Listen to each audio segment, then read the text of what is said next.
So in this class, I will be discussing similarity and congruence. So what is basically a congruence and what is basically a similarity? So when we take two hands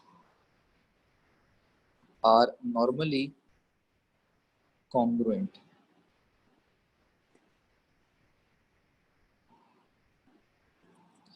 Two hands are normally congruent. While hand of you and your sibling are similar in a normal case obviously. So होता क्या है कि left hand right hand का जो है, अगर हम यहाँ पर मिसाल के तौर पे जो है वो उल्टा हाथ बनाएं और फिर हम जो है वो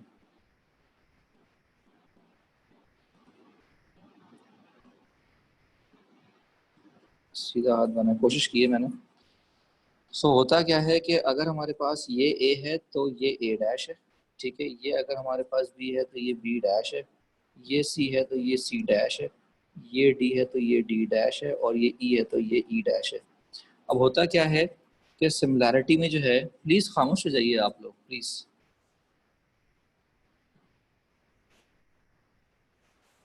सो ये जो है वो क्या है, यहाँ पर साइज जो है वो डिफरेंट होता है, ठीक है।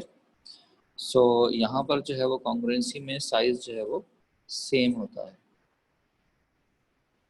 ठीक है जी। अब हम बात करते हैं नॉर्मली ट्रायंगल में सिमिलैरिटी और कॉन्ग्रुएंस की ना, कि उसमें क्या होता है। So we have a triangle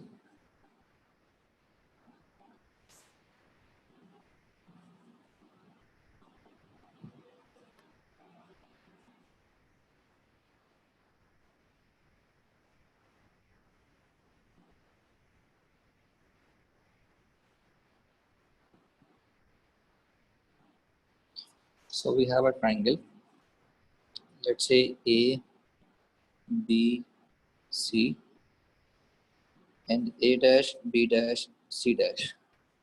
So if ABC triangle is congruent to triangle A dash, B dash, C dash, then for congruency, basically this is side A, this is side A dash, this is B, this is B dash, this is C, this is C dash. So we can say that A is equals to A dash, B is equals to B dash, and C is equals to C dash.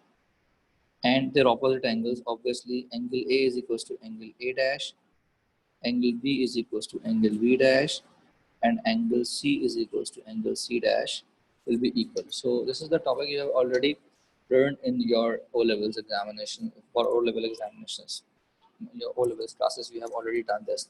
So is there any problem in the congruency?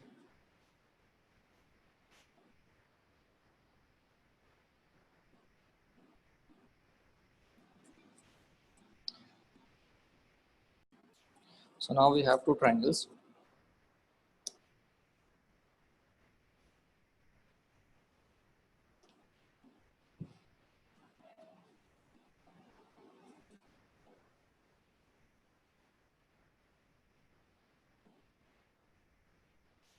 Or say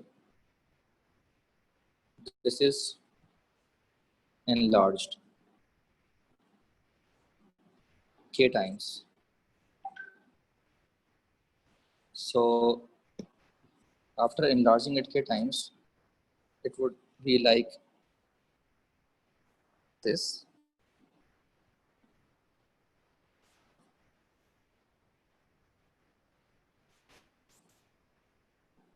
Okay. So for suppose this is A, this is B, this is C, this is A dash, this is B dash, this is C dash. We know that this is A, this is small b, this is small c, this is A dash, this is B dash, and this is C dash. So in this diagram I can say that triangle ABC is similar to triangle A dash B dash C dash. So for similarity you must know that angle A should be equals to angle A dash, angle B equals to angle B dash, and angle C is equals to angle C dash. So basically this is known as angle angle postulate. Okay, or we have angle side angle postulate as well, that one side is equal for both the triangles and two angles are equal for the both triangles.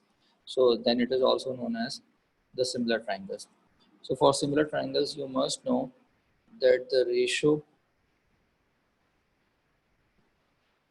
of the new after enlargement and the previous lengths will always be the same.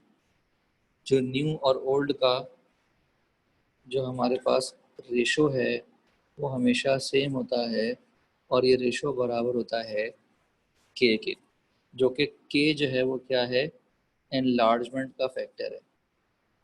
मिसाल के तौर पे आप एक गाड़ी लें, चलें लकड़ी पे कॉन्सेप्ट समझा देता हूँ मैं आपको। एक लकड़ी 2 फुट की है, उसकी एनलार्जमेंट आप 10 पे करेंगे तो वो 20 पे चली जाएगी। एक स्टील का स्केल छोटा होता है, एक स्टील का स्केल बड़ा होता है, तो वो एनलार्जमेंट होती है उसकी। समझ आ रही बात? ठीक है जी। इसी तरीके से छोटा प्रोटेक्टर हो और एक बड़ा प्रोटेक्टर हो जो कि एंगल नापता है, तो आप छोटा एंगल बड़ा एंगल तो सेम ही रहेगा, लेकिन प्रोटेक्टर का साइज़ बड़ा या छोटा हो जाता है तो वो एनलार्जमेंट है उसकी। तो क्या ये एनलार्जमेंट क्लियर हुई कि एनलार्जमेंट क्या है? Angle remains the same in the new triangle as well as the old triangle. So basically this is the new triangle and this is the old triangle. क्या ये बात क्लियर है सबको?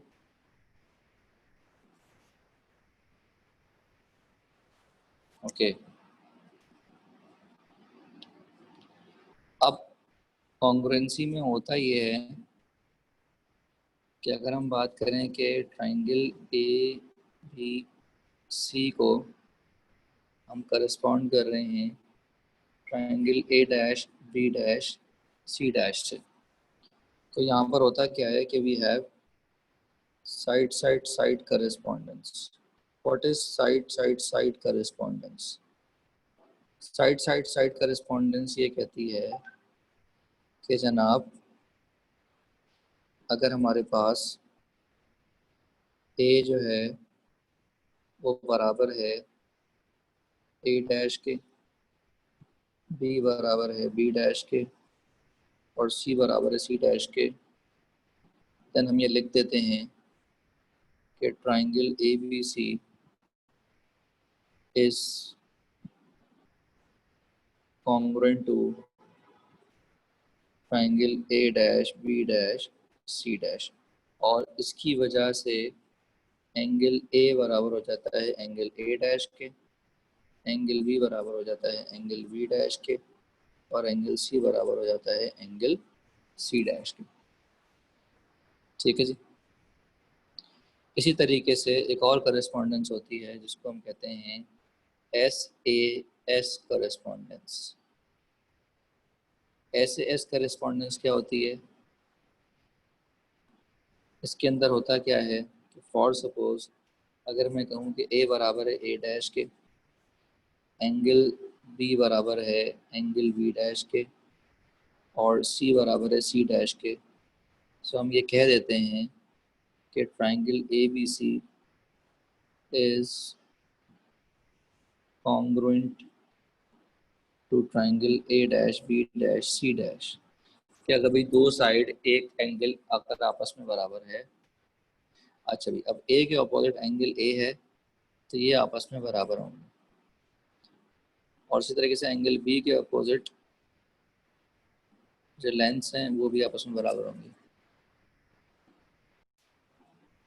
Now if C is equals to C dash, then angle C will be equals to angle C dash. There is one more correspondence. We will move on, and this correspondence is basically angle side angle correspondence. What does it say?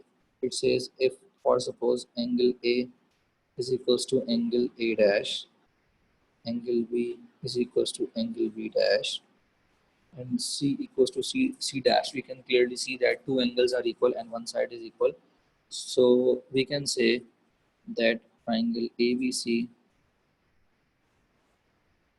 is congruent to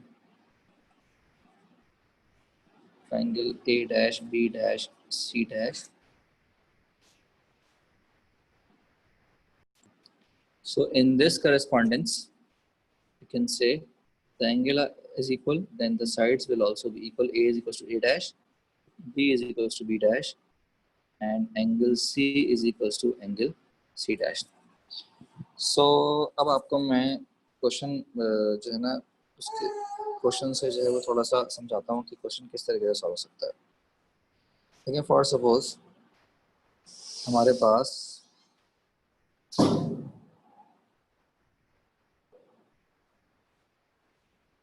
एक अदद जो है parallelogram है, और अब हम आपको देते हैं कि जनाब ए बी सी डी, और मैं क्वेश्चन आपसे पूछता हूँ कि ए बी सी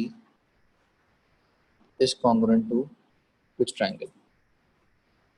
सो अब हमें ये बात पता है कि क्योंकि ये पैरेललोग्राम है, सो हमें एटलीस्ट सिर्फ ये पता है कि लेंथ हमारे पास बराबर होती है. सो हम क्या करेंगे, हम सबसे पहले देखेंगे करस्पॉन्डेंस ना. करस्पॉन्डेंस में भी देखेंगे, देखें ए के साइड ऑपोजिट ये ए हो गया, बी के अपोजिट ये बी हो गया, डी के अपोजिट ये डी हो गया, सी के अपोजिट ये सी हो गया, और ए के अपोजिट ये ए हो गया, और सी के अपोजिट ये सी हो गया. सो सबसे पहले हमें यहाँ पर ए बी सी और दूसरा ट्रायंगल हमारे पास ऑब्वियस सी बात है कि ए डी सी है, लेकिन हमें करस्पॉन्डेंस देखनी कि कौन किस पे करस्पॉन्ड कर रहा है.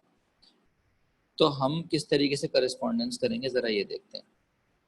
देखें, जो हमारे पास लेंथ्स हैं, जो यहाँ पर ए लेंथ है वो यहाँ पर सी लेंथ है.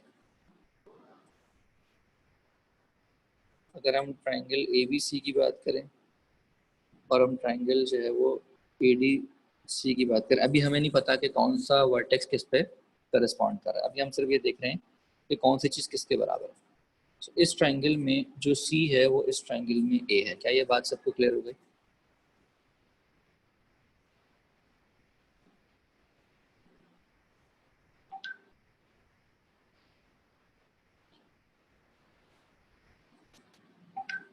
तो इसका मतलब है जो सी के अपोजिट एंगल है वो एंगल सी है, और ए के अपोजिट जो एंगल है वो एंगल ए है, ये बराबर होंगे.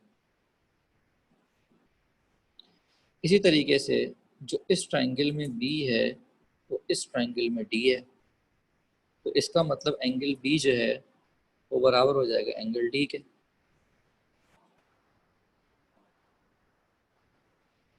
और इसी तरीके से जो इस ट्रायंगल में ए है वो इस ट्रायंगल में सी है, सो इसका मतलब एंगल ए जो है वो बराबर हो जाएगा एंगल सी के.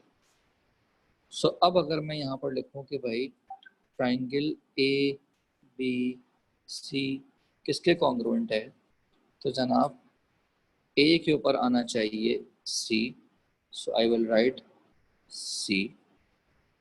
बी पे आना चाहिए जनाब डी, तो यहाँ डी लिखूंगा. और जनाब सी पे आना चाहिए ए, तो मैं यहाँ पर लिखूंगा ए. तो triangle A B C is basically congruent to triangle C D A, where we can see the clear correspondence that A is corresponding on C, B is corresponding on D, and C is corresponding on A. Is that clear to you?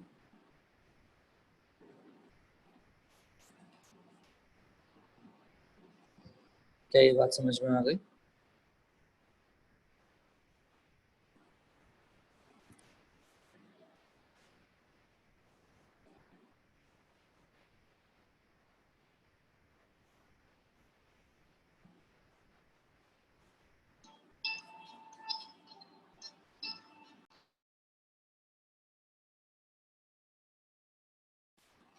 So now I'm doing some more question, and now this time I'm doing for similarity. For suppose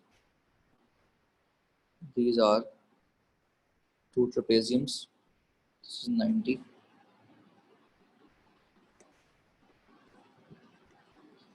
And we know that these lines are parallel. Okay. And they are saying that A, B, C, D, E, F, G, H. तो अब आपसे पूछा गया है कि A B C D जो है वो सिमिलर किसके है, पहली बात।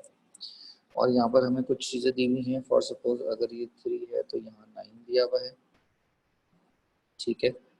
और हमारे पास ये अगर फॉर सपोज 1.5 है तो ये जो है वो 4.5 दिया हुआ है। तो देखें, सबसे पहले हम क्या करते हैं, हम साइड्स देखते हैं। देखें हमारे पास जो मैचिंग नज़र आ रही है हमें, तो मैचिंग नज़र ये आ रही है कि ए जो है, एंगल ए जो है वो 90 है उधर, और इधर जो है वो एंगल एफ जो है वो 90 डिग्री है। इसी तरीके से एंगल बी जो है वो इधर 90 डिग्री है, और इसी तरीके से एंगल ई जो है वो इधर 90 डिग्री है। सो हमारे पास डी से सी जो है वो दिया हुआ है 3, ठीक है। और ए से डी दिया हुआ है 1.5, और यहाँ पर जी से एच दिया हुआ है 9, और एफ से जी दिया हुआ है 4.5। सो अगर मैं इन दोनों को डिवाइड करूं तो मेरे पास के आ रहा है 3, और अगर मैं इन दोनों को डिवाइड करूं तो मेरे पास के आ रहा है 3। तो के अगर सेम आ रहा है सर, इसका मतलब the figures are similar. So I can write कि ए जो है वो करस्पॉन्ड हो रहा है एफ पे, बी करस्पॉन्ड हो रहा है ई पे, सी करस्पॉन्ड हो रहा है एच पे, और डी करस्पॉन्ड हो रहा है जी पे। तो मसला इसमें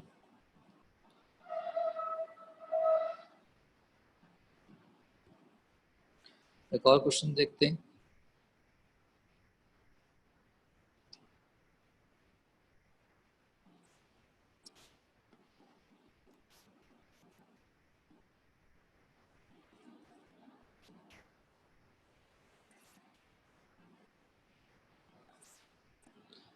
जनाब हमसे बस कहा गया कि this line and this line is parallel while this is A, B, C, D, E, and now they are asking that ABC triangle is similar to which triangle? So क्योंकि ये पैरेलल है, सो हम यहाँ पर सबसे पहले एंगल प्रॉपर्टीज देखेंगे। तो एंगल प्रॉपर्टी ये कहती है कि हमारे पास जो ये वाला एंगल है और ये वाला जो एंगल है ये बराबर होगा आपस में, क्योंकि लाइंस आर पैरेलल। कलर बता दिया मैंने आपको। ये वाला एंगल और ये वाला जो एंगल है ये आपस में बराबर होगा। सो आई कैन राइट कि एंगल ए जो है बराबर होगा एंगल ई के, और इस तरीके से ये वाला जो एंगल है वो इस वाले एंगल के बराबर होगा। तो आई कैन राइट कि एंगल बी जो है वो बराबर होगा एंगल डी के। एंड क्योंकि ये आपस में इंटरसेक्टिंग एंगल्स हैं, सो ये वाला एंगल इस वाले एंगल के बराबर होगा। सो आई कैन राइट कि angle C is equals to angle C. तो अब यहाँ पर मैं क्या लिख सकता हूँ कि ट्राइंगल ए बी सी जो है वो बराबर होगा किसके, ई डी सी के। क्या ये बात सबको क्लियर है? सो फॉर सपोज अगर ये मुझे दिया हुआ है 2, ये दिया हुआ है 3, और मैं आपसे ये और ये मांगता हूँ, ठीक है जी। तो अब किस तरीके से सॉल्व होगा? तो जनाब हम यहाँ पर क्या करेंगे कि हम इसको देखेंगे कि अगर हम यहाँ पर देख रहे हैं इसको, सो बेसिकली ये जो है ये डी के अपोजिट है, इसको हम कंसिडर करेंगे स्मॉल डी, और क्योंकि ये ई के अपोजिट है तो ये कंसिडर होगा स्मॉल ई। सब मेरा सवाल आपसे ये है कि अगर मैं डी अपॉन ई करूँ तो ये किसके बराबर होना चाहिए? देखिए डी बराबर है बी के, तो मैं यहाँ लिखूंगा बी, और ई जो है वो बराबर है ए के, तो मैं यहाँ लिखूंगा ए। तो बी के ऑपोजिट वाली वैल्यू जो है वो बी के बराबर है, और ए के ऑपोजिट वाली वैल्यू ए के बराबर है, तो बी की जगह मैं 3 लिख दूंगा, और जो ए है उसकी जगह पर मैं 2 लिख दूंगा। तो जनाब मैं यहाँ पर डी और ई का रेशो तो निकाल सकता हूँ, लेकिन मैं उसकी वैल्यू नहीं निकाल सकता जब तक कि मेरे पास और कोई वैल्यू ना हो। तो फॉर सपोज अगर मेरे पास ये वैल्यू 4 के बराबर है, तो अब मैं बड़े आराम से कैटर कर सकता हूँ इस क्वेश्चन को। किस तरीके से कैटर कर सकता हूँ कि जनाब मैंने लिखा a is equals to B is equals to C, और इनके अपॉन में डाल दूंगा मैं ई डी और सी, बड़े आराम से ये सॉल्व हो जाएगा।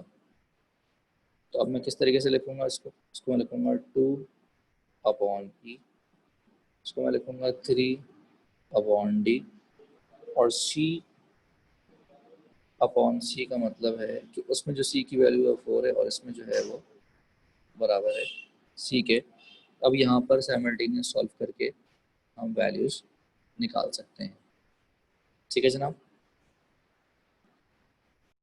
अब हमारे पास बात करते हैं हम for similar figures. Similar figures के लिए अगर हम बात करें 2D, तो याद रखिएगा जनाब, अगर इनके हम एरिया का रेशो लेते हैं तो जो एरिया का रेशो है इनके साइड्स के रेशो का स्क्वायर होता है हमेशा। और अगर हम बात करें for similar objects 3D, in this case इनके जो वॉल्यूम्स का रेशो है ये बराबर होता है साइड्स के रेशो का क्यूब। तो याद रखिएगा कि जो S1 है वो 1 डायमेंशन, और 1 डायमेंशन पेरीमीटर भी हो सकता है उसका। S1 और S2 जो हैं वो 1 डायमेंशन। क्लियर है जनाब? तो अगर मैं आपसे कहूँ कि जनाब pentagon ABCDE is similar to FGHIJ if AB is equals to 3 units or FG is equals to 8 units, find A1 ratio A2। तो ऑब्वियस ही बात है, आपने सिर्फ कुछ नहीं करना कि 3:8 का होल स्क्वायर करना है, तो जनाब ये आ जाएगा 9:64। That is your answer. तो एरिया का रेशो लेंथ के रेशो का स्क्वायर कर दें, और वॉल्यूम के रेशो के लिए लेंथ के रेशो का क्यूब कर दीजिए। बात समझ में आ गई? So similarity and congruence is enough, and I hope so you all have understood it well, and if there is any problem please tell me, so I would explain it to you.